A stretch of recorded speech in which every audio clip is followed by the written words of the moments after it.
जिन लोगों ने बड़ा घमंड रखा था उस जमाने में, आज उन सब का घमंड पिघल गया देखते देखते। जिनकी तूती बोलती थी, जिनका दबदबा था, आज उन्हीं के घरों में बहुत अच्छी स्थितियां नहीं। समय किसी के बाप की बफौती नहीं है, याद रखिएगा। यदि आज समय आपका अच्छा है तो उस समय में आप किसी का तिरस्कार मत कीजिए, अपमान मत कीजिए, बेइज्जत मत कीजिए, क्योंकि समय आज अच्छा है आपका।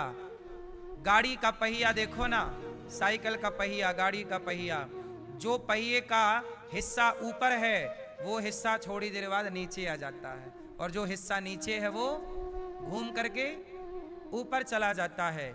यही ईश्वर का सिद्धांत है।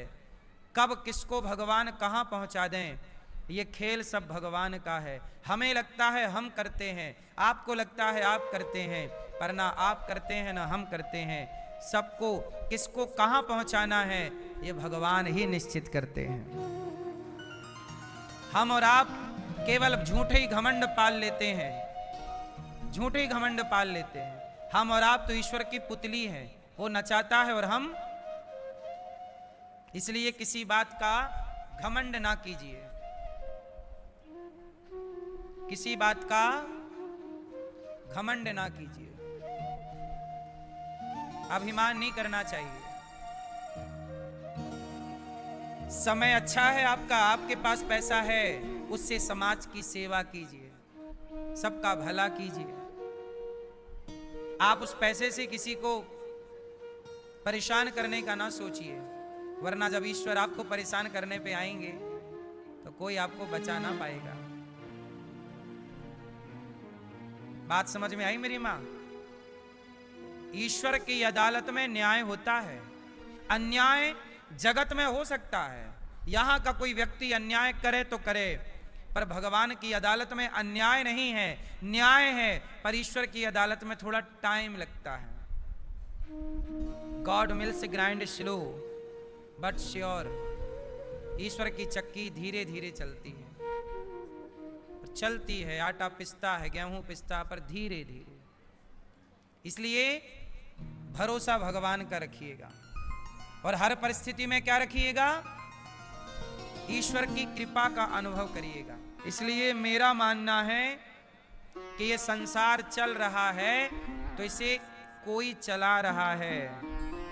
ये दास अनिरुद्ध बोल रहा है तो मैं यूं ही नहीं बोल रहा हूं, भगवान बुलवा रहे हैं। आप आए तो आपको बुलाया गया, आप सुन रहे हैं तो भगवान आपको सुनवाना चाहते हैं कि ये सुनो। जैसे भगवान कृष्ण दुर्योधन के पास गए और समझा रहे हैं, मान जा, पांडवों को 5 गांव दे दे, पर वो नहीं सुना, वो नहीं समझा। पांडवों को 5 गांव। अच्छा एक बात आपको बताएं, भगवान की सब तरह की इच्छा होती है। रावण ने ये सब कुछ जो खेल रचाया, सीता मां को चुराना, राम से लड़ना, आप बताइए इसमें भगवान की इच्छा है या नहीं? बोलो जोर से। कहते हैं ना, भगवान की मर्जी के बिना पत्ता नहीं हिलता। तो रावण यदि सीता मां को चुराया तो इस सिद्धांत से राम की मर्जी से ही चुराया होगा। तो क्या राम जी ये चाहते हैं कि मेरी पत्नी चोरी हो जाए? अच्छा बताओ, भगवान की मर्जी के बिना पत्ता हिलता है क्या? नहीं। तो रावण किसकी मर्जी से चुराया सीता जी को? बोलो, राम जी की। तो राम जी क्यों चाहेंगे कि मेरी पत्नी रावण चुरा के ले जाए?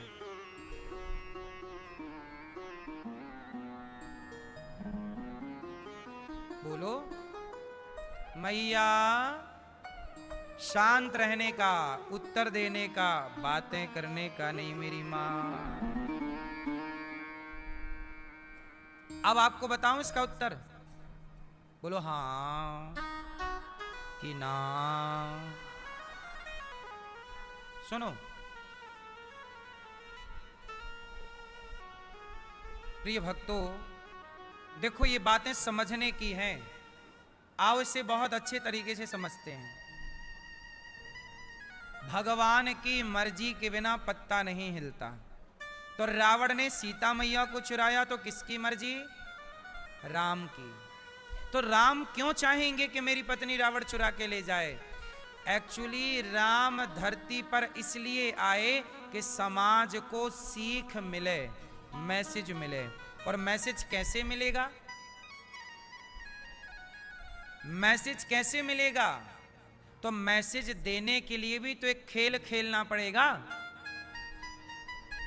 बोलो हाँ। यदि आपको समझाना है कोई बात तो एक कहानी तो बोलनी पड़ेगी ना आपको। तो वो कहानी का हिस्सा बनेगा कौन? तो भगवान ने अपनी पत्नी को और रावण को उस कहानी का हिस्सा बनाया। रावण को प्रेरणा दी कि सीता को चुरा के ले जाओ। और जब रावण सीता को ले गया तो राम जी ने जाके रावण को मारा और मार के समाज को कहा कि सुनो, तुम ना देखना किसी पराई नारी को, वरना तुम्हारा भी सर्वनाश होगा जैसे रावण का हुआ। यदि रावण ना चुराता सीता माता को, रावण का सर्वनाश ना होता, तो आज समाज में नारी का शोषण ज्यादा होता। नारी का शोषण ना हो, इसलिए राम जी ने अपनी नारी के द्वारा समाज की हर नारी की सुरक्षा की व्यवस्था की कि सुनो दुनिया वालों, तुम किसी पराई नारी पर आंख उठाओगे तो ऐसे ही सर्वनाश होगा जैसे रावण का हुआ। तो लोगों के अंदर भय व्याप्त हुआ कि मैं गलत ना करूं वरना मेरा भी हाल कहीं रावण जैसा। इसलिए समाज के सामने उदाहरण पेश करना था। वो उदाहरण रावण बना। बोलो हाँ। अब लोग कहते हैं रावण गलत, ये सब बातें ठीक हैं, पर आप समझो कि भगवान धरती पे आते हैं तो समाज को मैसेज देने आते हैं। यूं ही थोड़ी आएंगे। मैं यहां 3 घंटे आया हूं तो कोई यहां प्रपंच थोड़ी करना है मुझे। ठीक ठीक बातें आपको समझाने के लिए मैं आया हूं यहां पर। बोलो हाँ। भागवत सुनने आप बैठे हैं तो भागवत का ही हिस्सा मैं आपको सुनाऊंगा और वही मैं आपको सुना रहा हूं। ये सारी सीख कहां से आई? भागवत से, रामायण से। वही हम आपको सुना रहे। तो जैसे हम 3 घंटे यहां आते कथा सुनाने, तो हम अपना काम करने आते, ऐसे भगवान आए। तो देखो भगवान कृष्ण आए तो गोपियों के कपड़े चुरा के भाग गए। कन्हैया ने गोपियों के क्या चुराए? गोपियां निर्वस्त्र होके नहा रही थीं यमुना जी में। भगवान चुपके से गए, कपड़ा चुरा लिया, पेड़ पे बैठ गए। अब गोपियां निकली, देखा कपड़ा नहीं, तुरंत शर्मा के पानी में घुस गई। कपड़े कहां गए? भगवान बोले यहां है। क्यों चुरा लिया आपने कन्हैया कपड़े? ये धर्म है? कपड़े चुराना किसी के बताओ सही है, वो भी स्त्रियों के? भगवान बोले ये बताओ, हमने कपड़ा चुरा के गलत किया, चलो, तो तुम पब्लिक प्लेस में निर्वस्त्र होके नहा रही हो, क्या तुम सही कर रही हो? आज हमने देखा, कल कोई और देखेगा, परसों कोई और देखेगा, फिर सारा जमाना देखेगा, फिर कैमरे का जमाना आएगा, लोग चुपके वीडियो बनाएंगे तुम्हारी। भगवान तो हजारों साल आगे की सोचते हैं। बोलो हाँ। इसलिए तुम निर्वस्त्र होके नहा रही हो, वो भी यमुना जी में, वो भी पब्लिक प्लेस में जहां से रास्ता है लोगों के जाने आने का। ये सही है? तब भगवान ने कहा कि आज तुम कसम खाओ कि आइंदा तुम कपड़े उतार कर इस तरह से स्नान। तो कपड़े चुराने के पीछे भी समाज को एक मैसेज देना था कि निर्वस्त्र होकर स्नान नहीं करना चाहिए। और जब भगवान ने प्रतिज्ञा दिलाई, बाद में कपड़े लौटाए, काम पूरा हो गया। तो भगवान की हर लीला के पीछे कोई ना कोई बढ़िया समाज के लिए।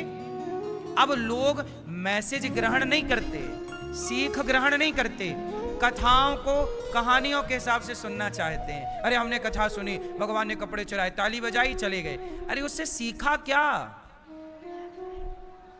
उससे सीखा क्या आपने?